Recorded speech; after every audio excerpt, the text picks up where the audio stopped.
Belki onu görevden almıyor. Görünürde o kalıyor Pasif. ama Prigojin'de de çok ciddi bir kurmay zekası ve kurmay istihbaratçı bir şeyi yok. Zaten kriminal bir geçmişe sahip. 98 yılında işte başlayan iktidar sürecinde, Putin 23 yıllık iktidar sürecinde en zayıf, siyasi açıdan en zayıf dönemini yaşıyor. Zaten CIA direktörü William Burns açıklamasında Ukrayna-Rusya savaşının Putin açısından çok büyük bir stratejik istihbarat hatası olduğunu söylüyor. Arkadaşlar, içeriye kısa bir ara veriyoruz. Gazete'ye lütfen abone olmayı unutmayın. Her zaman söylüyorum. Gazete'deki genç arkadaşlar çok büyük özveriyle ve emekle burada mesai sarf ediyorlar.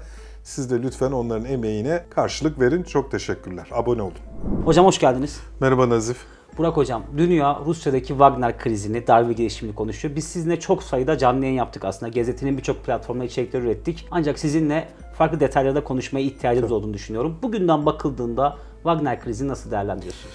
Yani şimdi zaten hani güncel olarak konuştuk ama yani güncel olarak sürekli yenilenen bir vaka olduğu için genel bir değerlendirme yapalım. Bir de konuyla ilgili olarak durmadan hani yeni bilgiler ve detaylar açığa çıkıyor. Hani biz de neticede bu Ukrayna-Rusya savaşı ile ilgili olarak ciddi derecede karşılıklı olarak bir dezenformasyon var. Biz elimizdeki sınırlı bilgilerle meseleyi analiz etmeye çalışıyoruz ama yani biraz tevazu da göstermeyeceğim ama Ne dediysen çıktı hocam. Krizin başlangıcında sosyal medyadaki paylaşımımın doğru olduğunu da yani dikkatini çekerim. Hatta özür dilerim, lafınızı kestim. Bizim gazete canlı yayında söylediğiniz 7-8 başlıklı maddeler silsilesi vardı. Bir arkadaşımız onu flout haline getirmiş. Ne deseniz çıktı diyebilirsek. Yani. Bu peki neden nasıl çıkıyor ne dediyseniz? Burada bir filtre var mı abi? Bak şimdi ben kahin değilim. Evet. Ama geçmiş mesleki tecrübem, bir de akademisyenim neticede. Hani uluslararası güvenlik alanında doçentim. Hani bu konuyu yakından takip ediyorum. Şimdi aşağı yukarı hani ben mesela şimdi bir istihbarat personeli olsam, Putin de neticede bir istihbarat personeli. Şimdi meseleyi şimdi bu evrensel bir eğitim alır. Yani mesela meslek memurları, case officer'lar, Rus istihbarat sisteminde de bunlara askeri rütbelerle denir. Yani üsteğmen, yüzbaşı, binbaşı gibi mesela. Şimdi bir istihbarat meslek memuru ya da bir case officer ya da Mossad'ın jargonuyla bir katsa anlamadığı, anlamlandıramadığı, yeterince muktedir olmadığı ya da zamana yaymak istediği ya da herhangi bir sorun çıkacak meselelerle ilgili olarak taktiksel olarak rica eder. Ki yeni şartların oluşmasını bekler. Bunu şöyle okuyabilirsiniz. Bu bir rasyonel bir çıkarımdır. Bu bir. İkincisi yeterince gücü olmadığı içindir. Bunu iki yönden görebilirsin. Şimdi bence ikisi de Putin'in bu konudaki durumu ile ilgili ikisi de bence. Bir, gerçekten olayın ne mahiyette olduğunu, mesela Rus ordusu ne kadar destek verecek, bazı kolordular buna destek verecek mi, ne olacak mesele ya da halkın tepkisi ne olacak? Bir onu anlamaya çalışıyor çünkü bilmiyor. Çünkü Rus istihbarat servisleri bu olayı bildiremediyse devlet başkanı, zaten Rus istihbarat servislerinin performansı zaten Ukrayna-Rusya savaşında belli. Narishkin'i azarlamıştı. Поддержу предложение о признании. Поддержу или поддерживаю? Говорите прямо, Сергей. Поддерживаю предложение. Так и скажите, да или нет? Да. Я поддерживаю предложение о признании независимости. Хорошо. Yetersiz yani. Bu birincisi. İkincisi de gerçekten 98 yılında işte başlayan iktidar sürecinde, Putin 23 yıllık iktidar sürecinde en zayıf, siyasi açıdan en zayıf dönemini yaşıyor. Siyasi açıdan en zayıf dönemini yaşıyor. Putin gerçekten 98 yılında ipin ucundan Rusya'yı aldı. Yani ve onu gerçekten bir küresel güç haline getirdi ama gelinen bu noktada Ukrayna-Rusya savaşına baktığımız zaman Putin'in Rusya'yı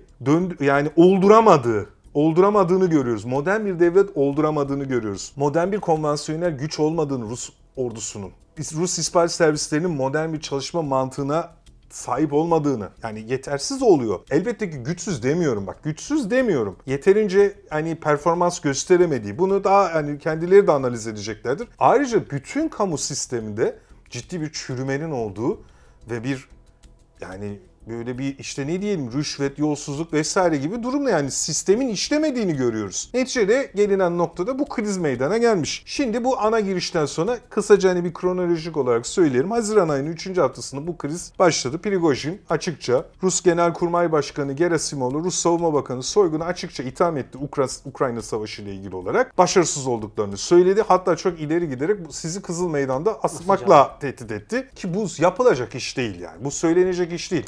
Prigojin'de de çok ciddi bir kurmay zekası ve kurmay istihbaratçı bir şeyi yok. Zaten kriminal bir geçmişe sahip. Gasp'tan 10 yıl yatmış. Tamam, lokanta işletmiş, catering firması işletmiş. Kremlin'deki Özel aşçısı olmuş. artık bir şeyler olmuş. Şahsi ilişkiler geliştirmiş. Çok iyi bir tüccar olmuş. Ama bu bir anlam ifade etmez. Yani devlet meselesine girdiğin zaman senin tüccarlığının, yani tüccarlıkla olacak iş değil bu. İyi bir tüccardan iyi bir devlet adamı olmaz demiyorum ama devlet sadece tüccarlıkla yeterli yani değil. yeterli değil yani. Görüyoruz çünkü zaten normal, yani rasyonel bir kurmay zekaya sahip olsaydı kendini bu duruma düşürmezdi. Ve şu anda mesela gelinen noktada tasfiye olmuş durumda aslına bakarsan. Kaybetti. Pasifize edilmiş vaziyette.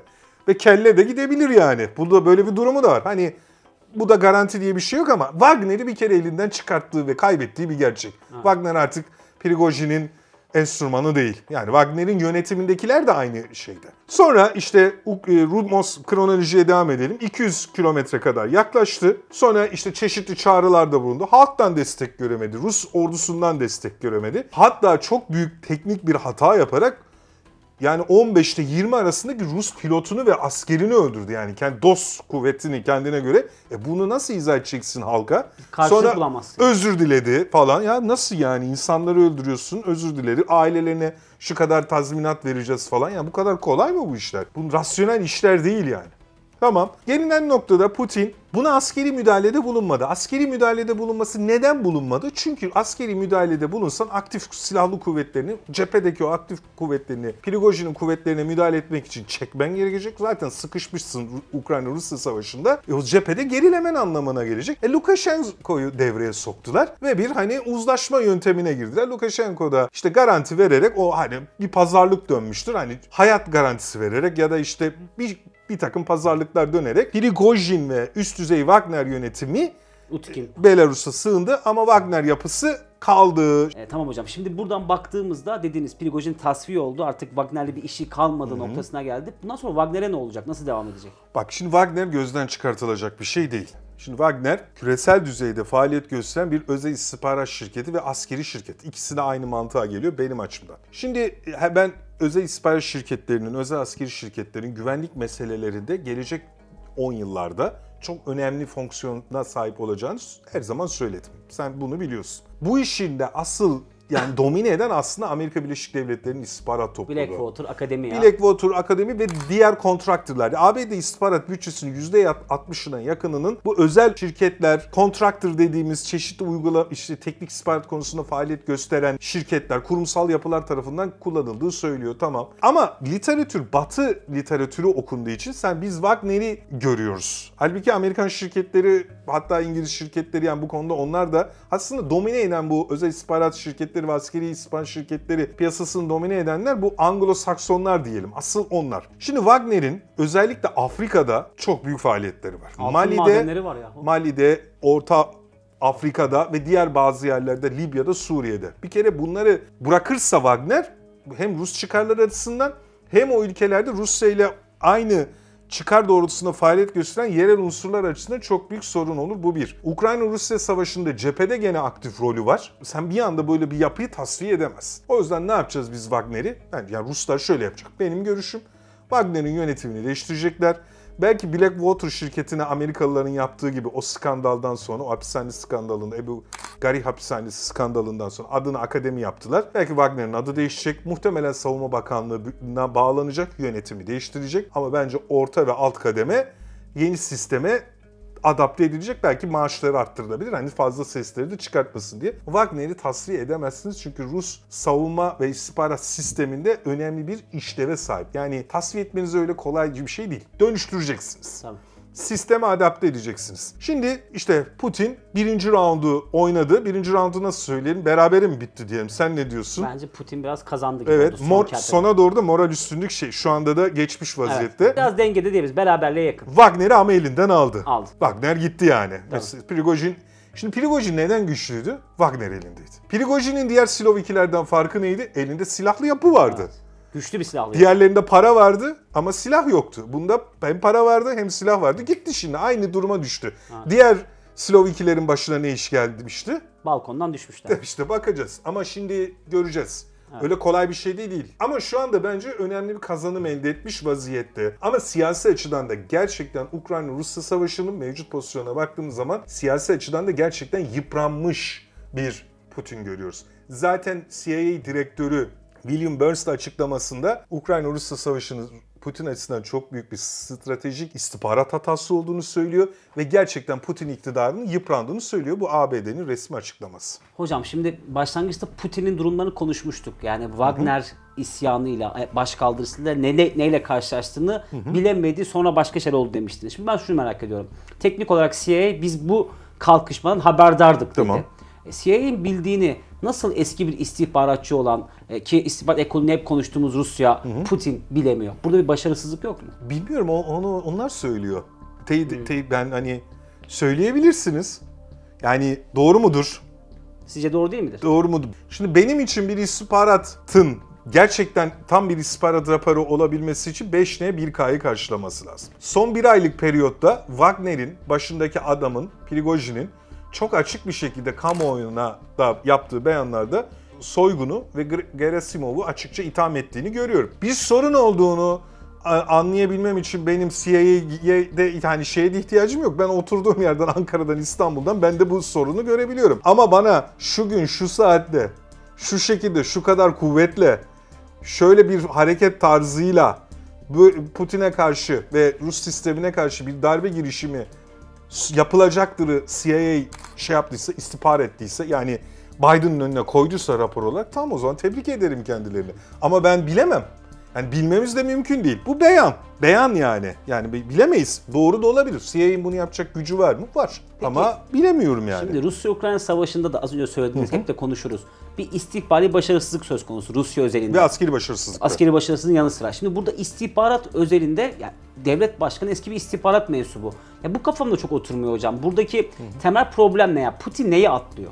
Ya şimdi Putin'in sisteminde Rus iç istihbaratı FSB'nin, dış istihbaratı SVR'nin, askeri istihbaratı GRU'nun ve diğer Silovikilerin, bunlarla ve Rus ordusunun ve diğer bu sisteme eklemlenen oligarkların arasındaki güç dengesini işte hesaplayarak iktidarda kalma durumu var.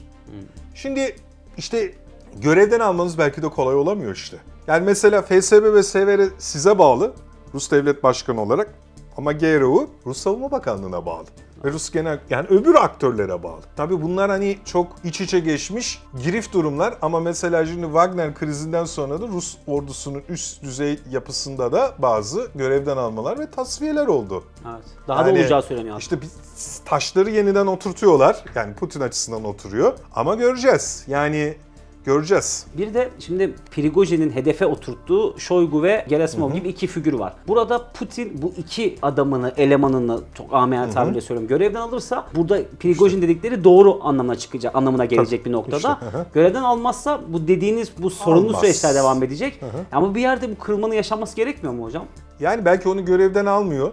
Görünürde o kalıyor pasif. Ama altyapıyı onun adamlarını görevden mesela, alıyor. Doğru. Gücünü buduyor mesela. Ama daha bence daha taze bir olay ve biraz daha izlemek lazım. Nasıl sonuçlandırılacağını. New York Times diyor ki Putin Rusya-Ukrayna savaşı dahil uzun süreli iktidarın en zor günlerini yaşıyor. Gerçekten ben de aynı şeyi söylüyorum. Durum o kadar karamsar mı hocam? Evet. Yani şimdi bak, savaşın bir seneyi geçti. Savaşın başlangıcında o kadar iddialı ve emin bir şekilde Kiev'e doğru yürüyen Rus ordusunun gelinen noktada Donbas bölgesini, yani Donbas bölgesini alayım, Kırım'ın ilhakı kabul edilsin, bana yeter gibi ve Ukrayna mesela NATO'ya ve Avrupa Birliği'ne alınması, siyasi olarak da bunun garantisini bana versin Batı, ben bu işe razıyıma gelmiş. Bu çok ciddi bir başarısızlık. Yani bak, baştaki hedeften çok ciddi derecede gerilemişsin. Evet. Bu da bence çok kritik. Daha gider bu iş. Biraz daha güncellemek lazım bilgileri. Hocam bir de Prigojin'in sonunu bir konuşalım istiyorum. Şimdi hep Silovikiler özelinde konuşuruz. Böyle balkondan düşen oligarkları, böyle çok trajik trafik kazalarına zehirlenmelere kurban giden zenginleri konuşuruz. Prigojin anlaşma yaptığı, bence de artık malum gibi Lukashenko aracılığıyla bir anlaşma yapılmış olmalı. Ama buradan canını kurtaramayabilir mi hocam? O da biraz, yani Prigojin de biraz can derdini ve tedbir alacaktır, ama yani ben hani şimdi çok iddialıyorum ama göreceğiz. Ama Prigojin için çok çanlar çalıyor mu hocam? Şöyle diyeyim, çok huzurlu uykular olmayacaktır bundan sonraki süreçte. Bana da öyle geliyor hocam. Eklemek istediğiniz bir şey var mı hocam? Çok sağ olun. Teşekkür ederim. 98 yılında işte başlayan iktidar sürecinde, Putin 23 yıllık iktidar sürecinde en zayıf, siyasi açıdan en zayıf dönemini yaşıyor. Zaten CIA direktörü William Burns de açıklamasında Ukrayna-Rusya savaşının Putin açısından çok büyük bir stratejik istihbarat hatası olduğunu söylüyor